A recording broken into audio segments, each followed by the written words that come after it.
안녕하십니까. 자, 이번 강의는요 101페이지입니다. 챕터 4 해가지고 권리의 객체가 나오죠. 자, 지금 우리가 어디까지 왔냐면 민법 총칙을 시작해가지고 처음에 이제 민법 법원 해가지고 민법이 뭐냐, 그죠? 이거 했고, 그 다음에 이제 권리 해가지고 권리가 뭐냐, 이거 했고, 그 다음에 세 번째는 뭐죠? 권리의 주체 해가지고 자연인과 법인을 공부했거든요. 그 다음에 이제 네 번째로 이제 권리에 뭐가 나오는 거죠? 객체가 나옵니다. 일단 권리의 객체에서 먼저 뭘 생각하냐면 물권을 생각하는 거거든요.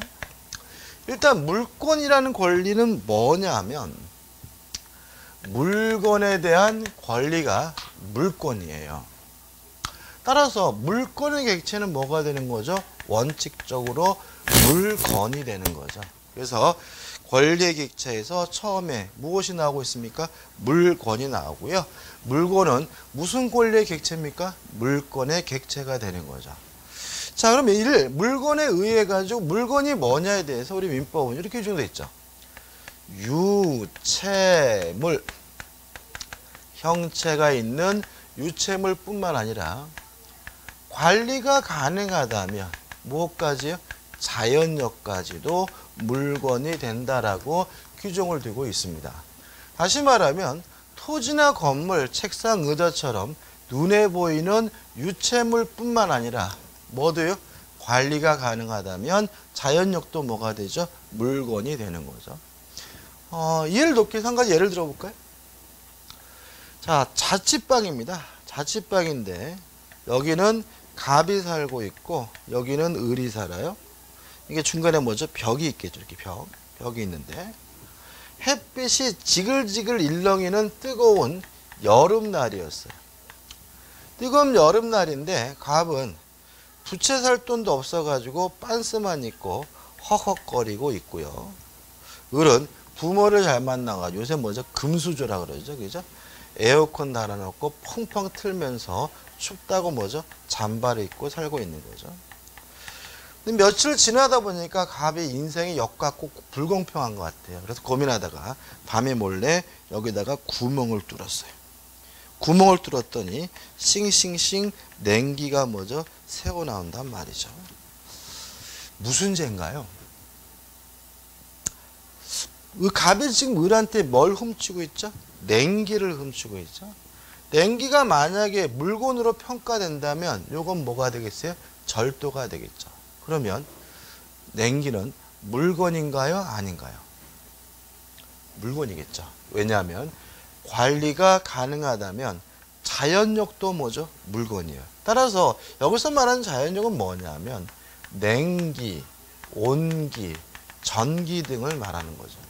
자, 이 냉기는 자연력인데 키면 나오고 안 키면 어떻게 해요? 안 나오는 거니까 뭐죠? 관리가 가능하고요. 따라서 뭐가 돼요? 물건이고, 갑은 을에게 뭘 훔쳤죠? 물건을 훔쳤으니까 이건 뭐가 돼요? 절도가 된다, 이런 얘기죠.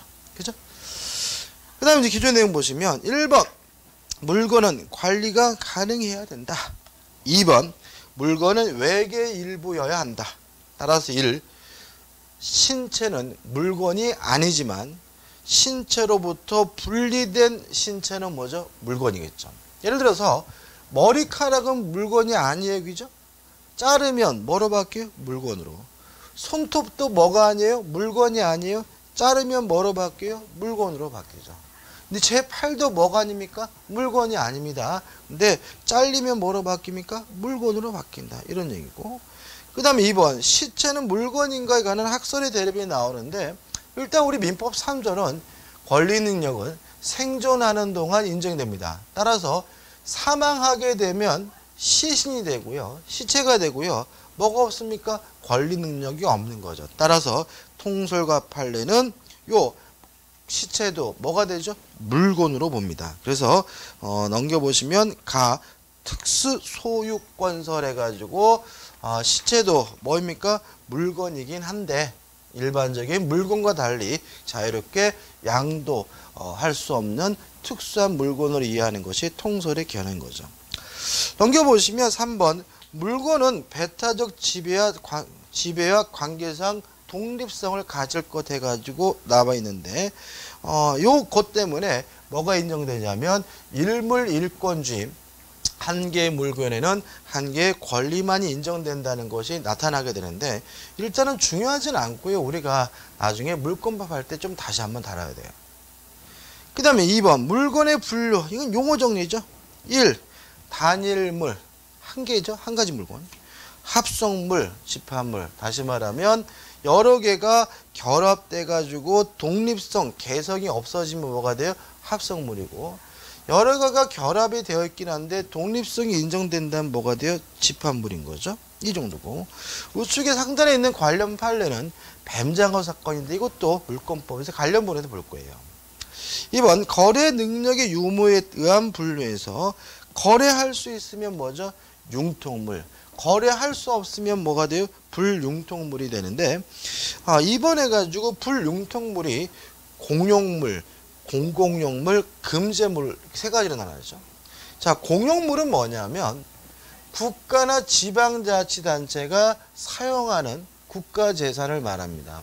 예를 들어가지고 뭐 경찰서 건물, 뭐 시청, 청사, 교도소, 이런 것들을 우리가 뭐죠?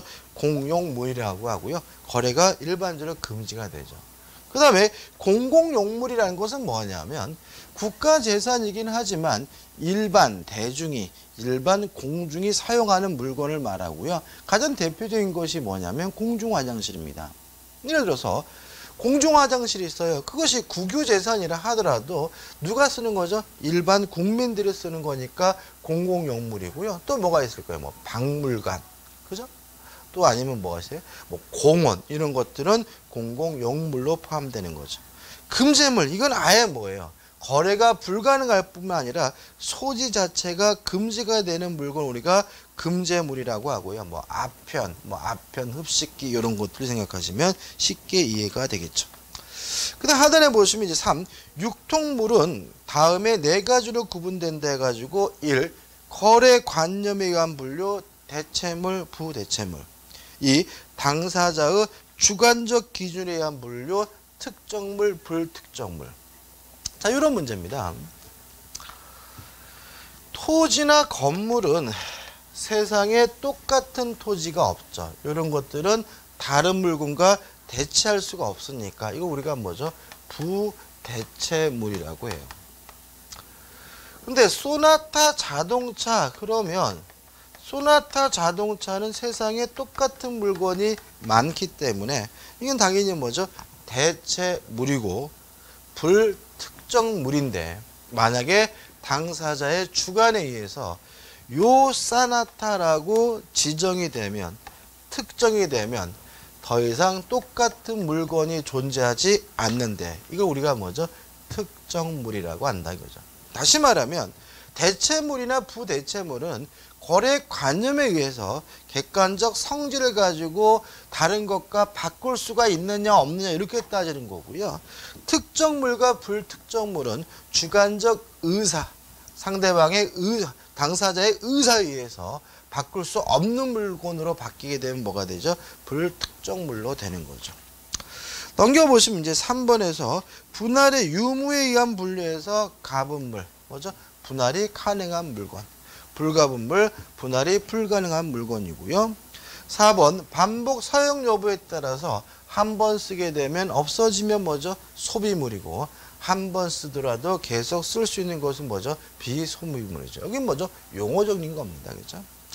그 다음 3회 가지고 뭐가 납니까? 동산과 부동산이 나오죠. 자, 이 물건을요, 우리 민법은 둘로 나뉩니다. 부동산과 동산.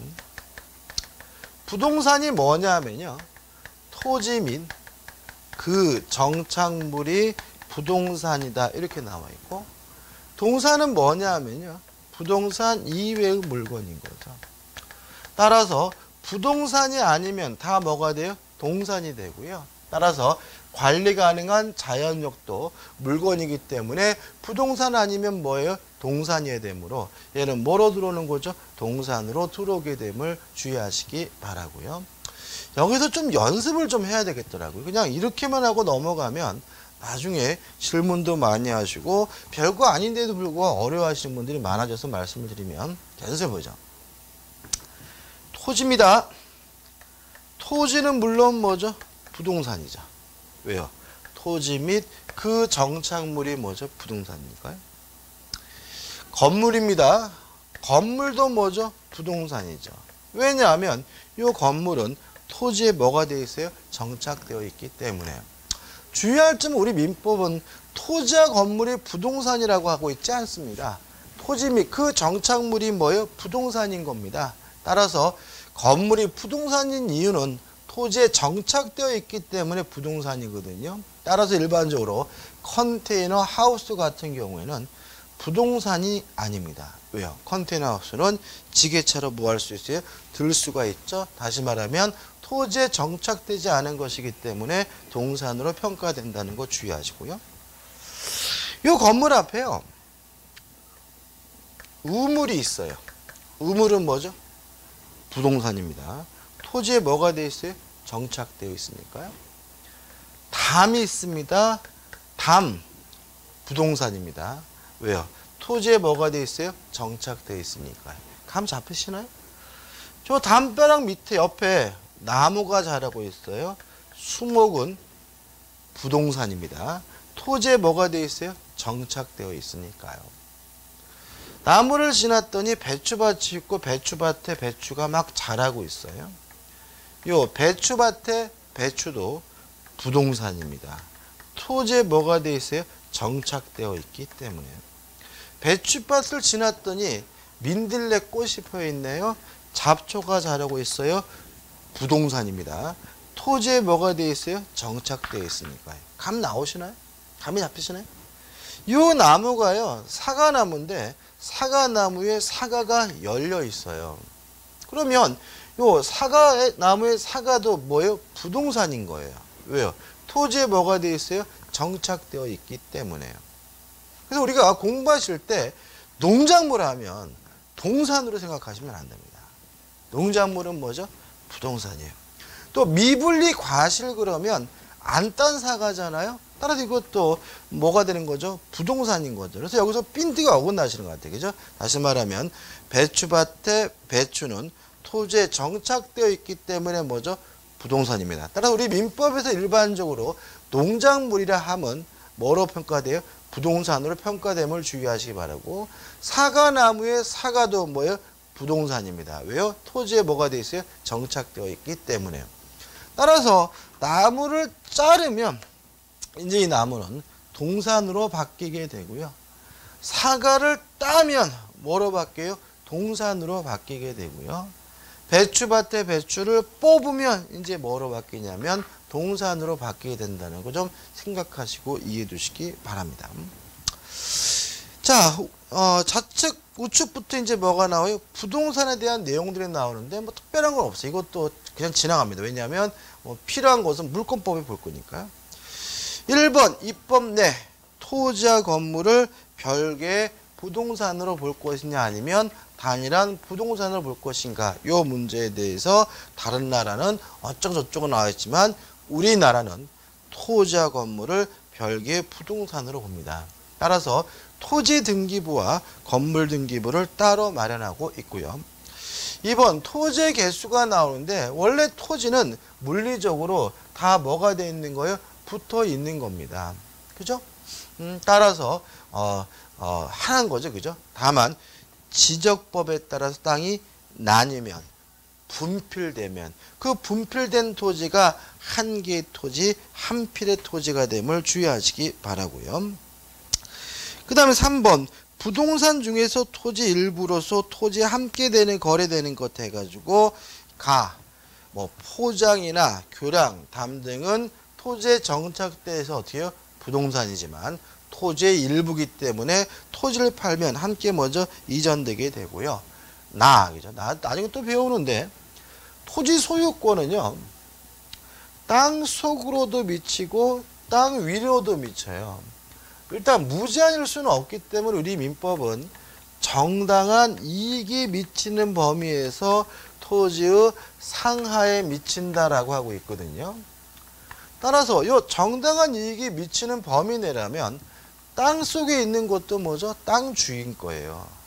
따라서 흙도 암석, 돌도 지하수도 온천수도 토지 소유, 토지의 일부인 거예요. 따라서 땅을 팔면 함께 같이 가는 거죠. 따라서 뭐가 인정되지 않냐면 지하수권이라는 건 인정되지 않아요. 온천권이라는 건 인정되지 않아요. 올해도 시험 문제 나왔는데 온천권은 물권으로서 인정되지 않습니다. 이해되시나요? 자, 이런 얘기입니다.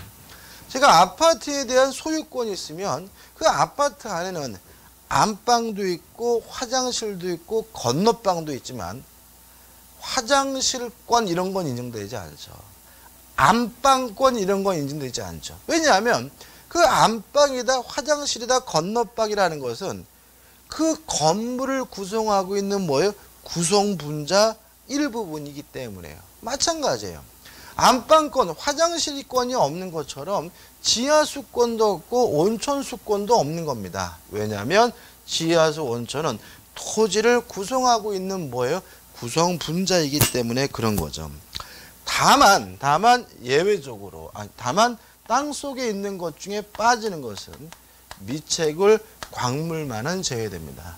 이 광물은 국가 소유고요. 땅 소유지구가 아니고 광어권의 객체가 된다는 일단 기억해 두시기 바랍니다. 근데 관련 판례가 나왔는데 뭐 제가 지금 설명드린 내용도 있고 설명 안 드린 것도 있는데 중요하진 않죠. 그다음 넘겨보시면 4번 토지의 정착물로서 독립된 부동산인 것. 그래서 일단 결론만 건물은 토지와 분리된 뭐가 되죠? 독립된 부동산이 되고요. 그 다음에 나와 다와 라와 막까지가 나오는데 좀 설명을 좀 드리도록 하겠습니다. 여기서 지금 제가 좀 설명드릴 게 뭐냐면 일단 나와 다와 라까지를 좀 설명드리면 수목은요 또는 미분리 과실은 부동산입니다. 다만 원칙적으로 토지의 일부로 취급이 됩니다. 따라서 땅을 팔면 무엇도 쫓아오는 것이 원칙이에요? 수목도 함께 오는 것이 원칙입니다. 수목만 따로 토지와 분리해서 팔 수 없는 것이 원칙입니다. 신고진 상태에서 뽑아서 파는 건 동산이니까요. 그죠? 다만 명인 방법을 갖추거나 수목이 또는 임목에 관한 법률, 임목법에 따라서 등기를 갖췄다면 마치 건물처럼 독립된 부동산으로 취급이 됩니다. 따라서 수목의 경우에는 명인 방법을 갖추거나 임목법에 따라서 뭐하면요? 등기를 하면 독립된 부동산으로서 토지와 분리해서 따로 거래하는 것이 가능하다는 걸 일단 기억해 두시기 바랍니다. 나는 명인 방법이 뭔지 모르겠는데요. 나중에 할 겁니다. 그죠? 일단 결론만 기억해 두시고.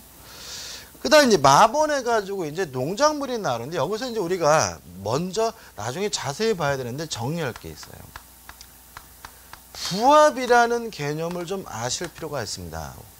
교재는 지금 여기서 설명드리지 않는 이유는 물권법에서 나오는 내용인데 미리 아셔야 돼요. 부합. 자, 부합이라는 말은 뭐냐면 결합됐다는 말입니다. 결합이 되는 바람에 분리하는 것이 불가능하거나 또는 과다한 비용이 든다면 달라붙은 물건의 소유자를 결정하게 되는데 이걸 우리가 뭐라 하느냐면 부합이라고 해요. 반드시 기억해야 될 사항입니다. 중요합니다. 첫째, 부동산과 동산이 달라붙어서 떨어지질 않으면 이때는 부동산 소유자가 달라붙은 물건의 소유권을 갖습니다. 두 번째, 동산과 동산이 달라붙어서 떨어지질 않는 경우에는 원칙적으로 두 물건 중 주된 물건의 소유자가 달라붙은 물건의 소유권을 갖습니다. 다만 예외적으로 어떤 것이 주된 것이고 어떤 것이 종된 것인지 구별할 수가 없다면 이때는 예외적으로 가액의 비율에 따라서 달라붙은 물건을 공유하게 됩니다. 세 번째, 부동산끼리 달라붙은 경우도 있습니다. 부동산끼리 달라붙은 경우에는 원칙적으로 우리 판례는 부합이 된다라고 봅니다. 다만 달라붙은 부동산이 구조상, 이용상 독립성이 있다면 그때는 부합하지 않는다는 것이 우리 판례 입장이고, 이 부분은 굉장히 중요한 부분인데 나중에 우리가 임대차다 전세권이다 라고 할 때 다시 공부를 해야 합니다. 그 다음에 이제 오늘은 우리가 신경 쓸 것이 뭐냐면 두 가지인데, 네 번째입니다. 자, 수목입니다. 수목은 원칙적으로 토지에 부합을 합니다. 따라서 남의 땅에 심은 나무는 그 누구 것이 되는 것이 원칙이냐면 토지 소유자 거가 되는 것이 원칙입니다. 다만 권원이 존재하는 경우에는 이때는 부합하지 않는다라고 민법에 규정이 있습니다. 자, 이런 얘기죠. 갑의 땅에다가 을이 나무를 심었어요. 그러면 이 수목은 부합되기 때문에 원칙적으로 누구 거예요? 갑 거죠. 근데 갑이 을한테 물어본 거죠. 네가 뭔데 내 땅에다가 나무를 심냐 그랬더니 나는 이 땅의 임차권자요. 나는 이 땅의 전세권자요. 뭐가 있다면요? 권원이 있다면 요 수목은 뭐 되지 않습니까? 부합되지 않기 때문에 여전히 누구 거가 돼요? 을의 것이 된다는 것이 우리 판례의 입장입니다. 민법의 기준이죠. 다섯 번째, 농작물입니다.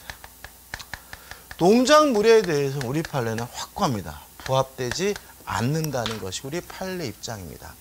따라서 허락도 없이 남의 땅에다가 농작물을 심으면 그 농작물은 토지 소유자 거가 아니라 경작자가 된다는 것이 우리 판례의 확고한 태도고요. 은근히 굉장히 중요한 논점입니다. 자, 이런 얘기죠.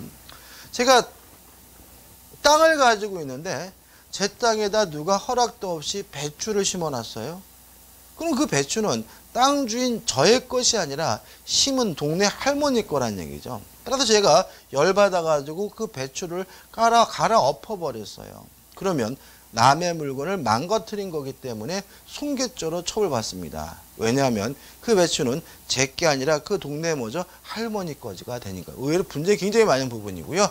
농작물은 허락을 받듯 심었든 허락 없이 심었든 뭐 되지 않습니까? 부합되지 않기 때문에 경작자 소유가 된다는 것이 우리 판례 입장이라는 거 꼭 기억해 주시기 바랍니다. 그 다음 5번 해가지고 토지 소유권의 상실 원인으로서의 포락해가지고 가와 나가 나오는데 판례 하나만 소개시켜드리면 이해되실 거예요. 우리나라 판례인데요. 이 양반이 낙동강 하구에 땅을 가지고 있었어요.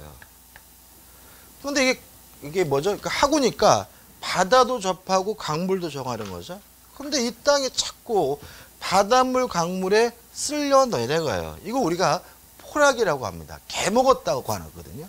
그러면 포락되면 쓸려 내려가면 토지가 어떻게 없어지는 거잖아요. 그래서 이 땅이 어떻게 다 포락돼 가지고 다 없어지면 가슴 아프게도 갑은 소유권을 뭐 하게 되는 거죠? 상실하게 되는 거죠. 왜냐하면 토지가 뭐가 됐어요? 멸실됐으니까. 그 내용인 겁니다. 그죠? 자, 근데 재밌는 거는 1980년에 낙동강 하구에다가 하구뚝 공사를 하게 됩니다.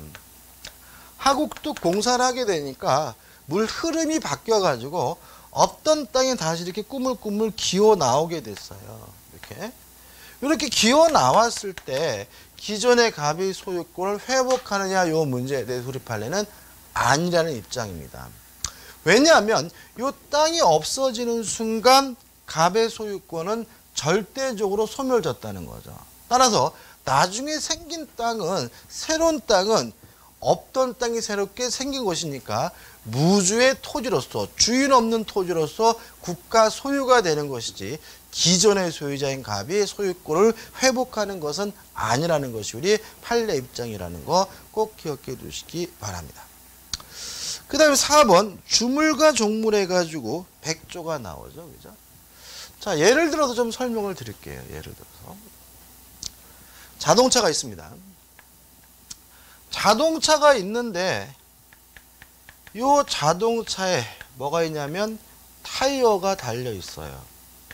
그러면 타이어는 자동차와 분리할 수가 있죠. 다시 말하면 뭐 된 것은 아니에요. 부합된 것은 아닙니다. 다만 이 자동차 타이어는 자동차와 분리한다면 아무런 존재 가치가 없는 거죠. 이 자동차와 결합되어 있어야 존재 가치가 있는 거니까 자동차가 주물이라면 이 타이어는 뭐가 되는 거죠? 종물이 되는 거죠. 여기서 좀 주의할 점이 있습니다. 제가 이 자동차를 사면서 보니까 유리에 썬팅이 안 돼가지고 썬팅지 비닐로 되어 있는 거죠. 그죠? 사다가 자동차에다가 발랐어요. 붙였어요. 그러면 이것도 종물인가요? 아니라는 거죠. 왜냐하면 이 썬팅지는 유리창에 붙이는 순간 뭐 할 수 없게 돼요? 분리할 수가 없게 되니까 그때는 더 이상 종물이 아니라 뭐 한 거죠? 부합물이 되는 거죠. 그래서 가끔 종물이냐 또는 부합물이냐 종물이냐 아니냐라고 물어보는 문제를 많이 만드는데 가장 중요한 것은 뭐예요? 분리가 가능해야지만 뭐예요? 종물이라는 점이죠. 만약에 완전히 결합이 돼 가지고 분리할 수 없거나 분리하게 되면 망가지는 경우에는 그때는 종물이 아니라 뭐죠? 부합물이 됨을 주의하시기 바랍니다. 이해되시죠? 1번 종물의 요건 주물 자체의 경제적 효용에 직접 이바지를 해야 됩니다. 따라서 요 자동차 가치에 직접적 관련이 없는 물건은 결합됐더라도 뭐가 아니에요? 종물이 아니에요. 예를 들어서 제가 내비게이션을 사다가 유리창에다가 뽁뽁이로 붙여놨어요. 그러면 뽁뽁이로 붙여놓은 내비게이션은 분리할 수 있으니까 뭐가 아니에요? 부합물도 아니고요. 또 요 내비게이션은 어떻게 띄다 뺐다 할 수 있을 것뿐만 아니라 요 자동차의 직접적 가치와는 연관이 없기 때문에 뭣도 아닌 거죠? 종물도 아닌 거죠. 2번 종물은 주물과 장소적으로 밀접한 위치에 있어야 되고요. 3번 종물은 독립한 물건일 것. 다시 말하면 부합되면 안 된다. 분리가 가능해야 되고요. 물론 동산일 수도 있고 부동산일 수도 있습니다. 4번 종물과 주물은 원칙적으로 모두 동일한 소유자에게 속해야 된다는 거 기억해 두시기 바라고요.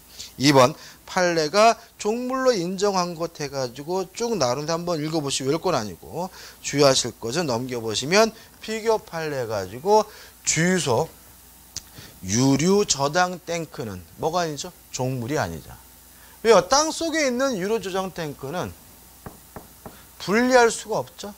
또 분리한다 하더라도 다 망가지고 명백히 과다한 비용이 드는 것이니까 그것은 부합물이지 뭐가 아니죠? 종물이 아님을 주의하시기 바랍니다.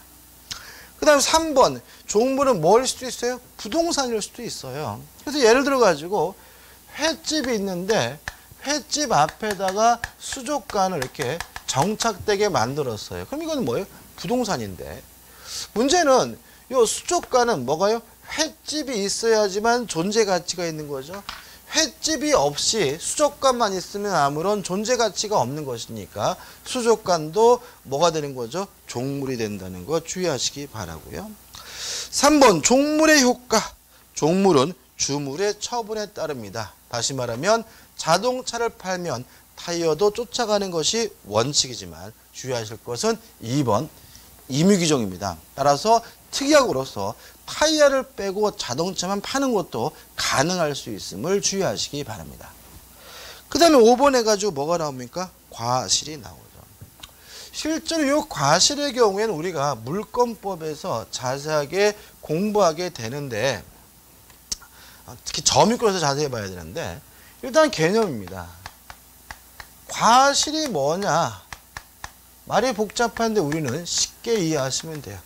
불로소득. 노력을 기울이지도 않는데 얻게 되는 이득을 우리가 과실이라고 하는데요. 두 가지로 나뉘죠. 천연과실. 제가 사과나무를 가지고 있는데 아무 짓도 않았는데 가을에 사과가 열렸어요. 개를 키우는데 개가 새끼를 낳았어요. 소를 키우는데 소가 우유를 짜고 닭이 달걀을 낳는 것들은 뭐가 되는 거죠? 천연과실이 되고요. 그다음에 법정과실, 법률 규정에 의해서 인정되는 뭐란 얘기죠? 불로소득이란 얘기겠죠. 이자, 차임, 지료 이런 것들은 뭐죠? 법정과실이 됩니다. 주의하실 것은 과실이 되려면 뭐 해야 돼요? 불로소득이어야 돼요. 따라서 뭐 월급, 공사대금 이런 것들은 노력의 대가이기 때문에 뭐로 취급하지 않습니까? 과실로 취급하지 않음을 주의하시기 바랍니다. 자, 우측에 보시면 이제 천연과실의 수취권자 해가지고 과실 수취권이 있는 것들 쭉 나오죠. 이거 외우지 않으셔도 되고요. 당연히 알게 되고. 갑은 주의해가지고 유치권자 질권이 나오죠. 이거는 뭐 해당 부분에서 보는 거예요. 그 다음 나번 새끼 돼지 사례는 그냥 여러분한테 흥미를 위한 것이니까 중요한 것은 아니고. 그 다음에 2번 법정과실이 계속해서 나와 있죠. 그럼 여러분들 기억할 것은 뭐냐면 천연과실은 언제 권리가 있어야 과실을 수취할 수 있느냐? 분리시다. 그죠? 예를 들어서 소유자는 뭐가 있습니까? 과실 수취권이 있어요. 또 언제 소유권이 있어야 돼요? 분리할 때. 사과 남으면 사과를 딸 때 뭐가 있어야 돼요? 소유권이 있어야 되고, 강아지가 새끼를 낳을 때 뭐가 있어야 돼요? 소유권이 있어야 된다. 이런 얘기고. 법정 과실은 존속 기간 일수의 비율로 취득합니다. 다시 말하면 소유하고 있는 기간 동안 이자도 받고 차임도 받고 뭣도 받는 거죠? 지료도 받을 수 있음을 주의하시기 바랍니다. 그 다음 마지막에 4번 과실에 준하는 사용이익이 나오는데 여기서 좀 조심할 점이 있다는 거죠. 우리가 과실이란 말하고 과일이란 말이 발음이 비슷해서 그런지 자꾸 우리가 과실하면 뭐만 떠오르시냐면 사과나무에 사과만 떠오르시는데 우리는 농사 지려고 시험 보는 것이 아니죠. 주택관리사 시험을 보는 것이니까 주택과 관련된 부동산과 관련된 지료와 차임을 떠올리셔야 돼요. 그죠? 그래서 앞으로 여러분들이 과실하면 사과나무 사과 떠오르시면 안 되고 뭐예요? 차임, 지료를 떠오르시기 바라고요. 따라서 사용이익도 뭐가 되는 거예요? 과실이 되는 거죠. 예를 들어 가지고 부동산을 사용했어요. 그러면 뭘 내야 돼요? 차임이나 지료를 내야 되겠죠? 안 낸다면 그 사용이익만큼 뭘 하는 거예요? 부당이득을 하게 된 거죠. 왜요? 사용이익도 뭐가 되는 거죠? 과실이죠. 왜요? 차임 지료가 뭐예요? 과실이니까요. 그죠? 그냥 넘겨보시면 이제 올해 시험 문제가 나오고 있습니다. 자, 풀어보죠. 물건에 관한 설명으로 옳은 것은 1번. 법정 과실은 물건의 사용 대가를 받는 금전 기타의 물건이다. 차임시료. 맞죠? 따라 4번 뭐죠? 1번. 와, 너무 쉽네, 그죠? 2번. 분필 절차 없이 토지의 특정 부분에 대하여 저당권이나 전세권을 설정할 수 없으나 X예요. 전세권은 토지의 일부, 건물의 일부에도 설정할 수가 있어요. 다시 말하면 우리가 아파트가 있으면 건너방 하나에다만 전세를 줄 수가 있는 거죠. X예요. 3번. 천연과실은 수취한 권리의 존속기간 일수의 비율로 취득한다. X예요. 천연과실은 언제요? 분리할 때. 존속기간 일수의 비율로 수취하는 것은 천연과실이 아니라 뭐가 되죠? 법정과실이 되는 거죠. 4번. 정당한 권한 없이 타인 토지 경작 재배한 농작물. 농작물은 항상 뭐 하지 않습니까? 부합하지 않아요. 따라서 땅 주인 거가 아니라 누구 거가 돼요? 경작자가 되는 거고요. 명인 방법 그런 거 필요가 없어요. 따라서 농작물은 명인 방법을 갖추지 않으면 토지 소유자에게 속한다. X가 되는 거죠. 5번. 주무리에 설정된 저당권은 특별한 사정이 없는 한 저당권 설정 당시의 종물에는 미치나 그 이후의 종물에는 그렇지 않다. X죠. 한번 생각해 볼까요? 요 자동차에다가요 저당권을 설정했어요. 그러면 당연히 이 저당권액은 어디에도 미치는 거예요? 타이어에도 미치겠죠. 그죠? 근데 저당권 설정되고 나서 나중에 타이어를 쌔뱅이로 교체했어요. 교체했더라도 당연히 저당권력이 어떻게 해요? 미쳐야 되는 거죠. 다시 말하면 설정된 후에 교체된 타이어에도 저당권력이 미친다. 종물에도 그 효력이 미침으로 5번은 뭐가 되죠? X가 되는 거죠. 답은 1번이네. 2번 종물에 관한 설명은 옳지 않은 것은 1번 책상과 의자는 주택의 종물이 아니다. 맞죠? 독립된 물건이에요. 2번 횟집에서 사용할 점포 건물에 거의 붙어서 생선을 보관하고 신축한 수족관 건물. 횟집이 있어야 존재 가치가 있는 거죠. 따라서 이것은 뭐가 돼요? 종물이기 때문에 점포 건물의 종물이 아니다. X가 되는 거죠. 답은 뭐죠? 2번이죠. 3번 종물은 주물로부터 독립한 물건이 되며 다시 말하면 부합되면 안 되며 반드시 동산일 필요는 없다. 동산, 부동산 불문한다. 맞네요. 4번 건물의 대지가 아닌 다른 필지 지하에 설치되어 있는 정화조는 땅속에 있는 정화조는 분리하더라도 물론 과다한 비용이 드니까 종물이 아니라 뭐겠어요? 부합물이겠죠. 따라서 그 건물의 총물이 아니다. 맞는 거죠. 5번 종물에 관한 규정은 권리상호간에도 유추 적용될 수 있다는 지문도 맞는 지문입니다. 자, 여기까지입니다. 자, 수고하셨습니다. 감사합니다.